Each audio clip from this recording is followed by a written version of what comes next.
to her grandkids. Katy No Pocket by Emily Payne, illustrated by H.A. Ray. There's Joey, the little baby kangaroo. And there's Mama, she's Katy. Katy No Pocket. Okay. Big tears rolled down Katy's kangaroo's brown face. Poor Katy was crying because she didn't have a pocket like other mother kangaroos. Freddie was Katy Kangaroo's little boy, and he needed a pocket to ride in. All grown-up kangaroos take awfully big hops, and little kangaroos like Freddie get left far behind unless their mothers have nice pockets to carry them in. And poor Katy didn't have any pocket at all.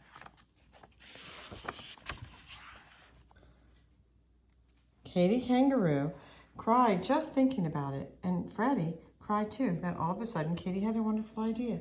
It was so wonderful that she jumped 6 feet in the air. The idea was this. Other animal mothers had children and they didn't have pockets. She'd go and ask one of them how they carried their babies. Freddie looked all around to see who they could ask. And what they both saw were 2 bubbles rising up from the river right beside them. "Mrs. Crocodile," Katy said, feeling lots better already. "She hasn't any pocket, let's ask her." A lot of big muddy bubbles came up through the water, and then Mrs. Crocodile stuck her head up and opened her enormous mouth and smiled. "Why, Katy Kangaroo, what can I do for you today?" "Please, Mrs. Crocodile, I am so sad," said Katy. "I have no pocket, and Freddie has to walk wherever we go. And he gets so tired. Oh dear, and she started to cry. The crocodile began to cry too, and then she said, But, what can I do?" "You can tell me how to carry Freddie," said Katy. "How do you carry little Catherine Crocodile?" "Oh, do please tell me." "Why, I carry on my back, of course," said Mrs. Crocodile. She was so surprised that anyone shouldn't know that she forgot to cry anymore. Katy was pleased. She said thank you, and as soon as she got to a good squatting down place, she squatted and said, "Now, Freddie, climb up onto my back. After this, it will be so simple, no trouble at all." But it wasn't simple. In the first place, Freddie could not crawl up onto her back because his knees stuck out. He couldn't hang on because his front legs were too short. And when he did manage to hang on for a few minutes, Katy gave a long jump, hop, and he fell off, bump, bang, a terrific thump. So Katy saw that she couldn't carry her baby on her back. Katy and Freddie sat down together and thought. "I know, I'll ask Mrs. Monkey. I'm sure she can help me." So Katy and Freddie all set off for the forest.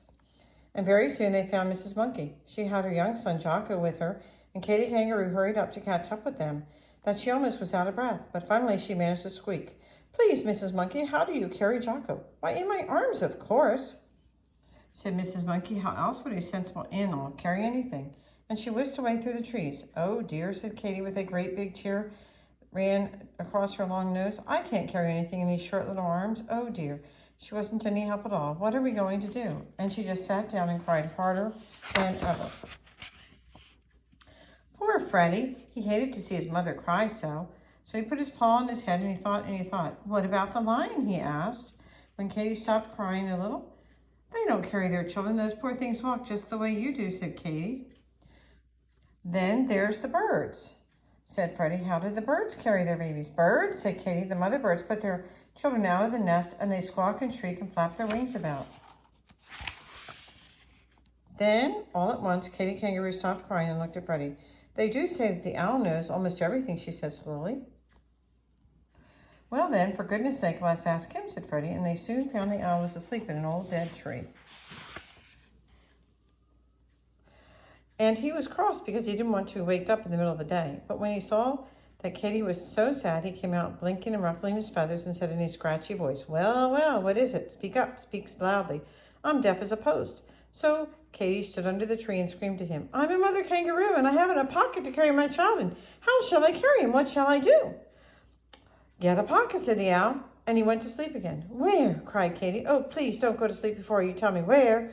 "How should I know?" said the owl. "They sell that sort of thing in the city, I believe. Now kindly go away and let me sleep." "The city," said Katy, looking at Freddie with big round eyes. "Of course, we'll go to the city."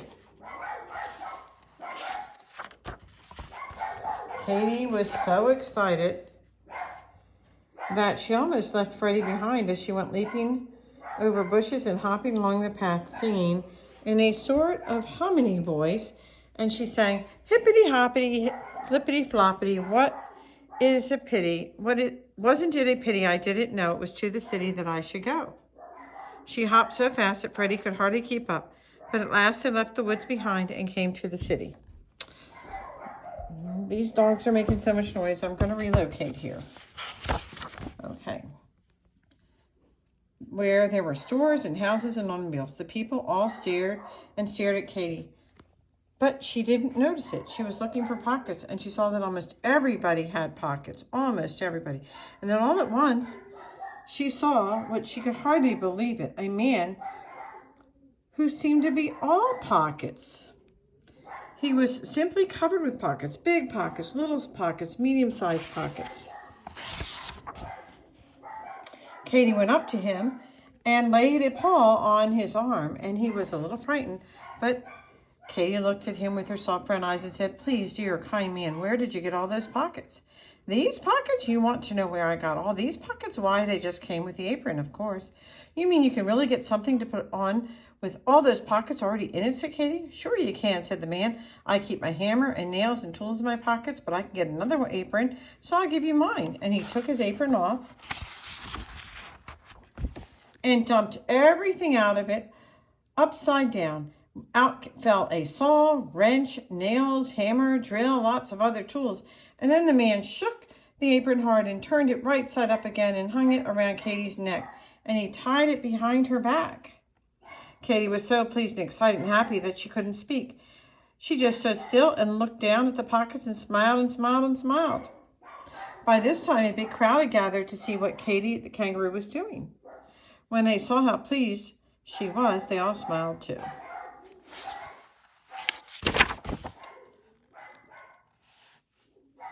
Well, at last, Katy was able to say thank you to the nice, kind man. And then what do you think she did? She popped Freddie into a very comfortable pocket, and she hippity-hopped home faster than ever because, of course, she didn't have to wait for Freddie.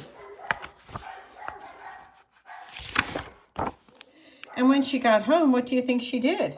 Well, she had so many pockets that she put Freddie into the biggest one of all, and then into the next largest one, she put Little Leopard Lion. Thomas Tortoise just fitted into another pocket. Sometimes she had a baby bird when its mother was busy on a worm hunt, and there was still room for a monkey, a skunk, a rabbit, a raccoon, a lizard, a squirrel, a possum, a turtle, a frog, and a snail. My goodness. So now all the animals like Katy pockets better than any other pockets in the whole forest. And Katy Kangaroo is very happy because now she has more pockets than any other kangaroo in the world. The end.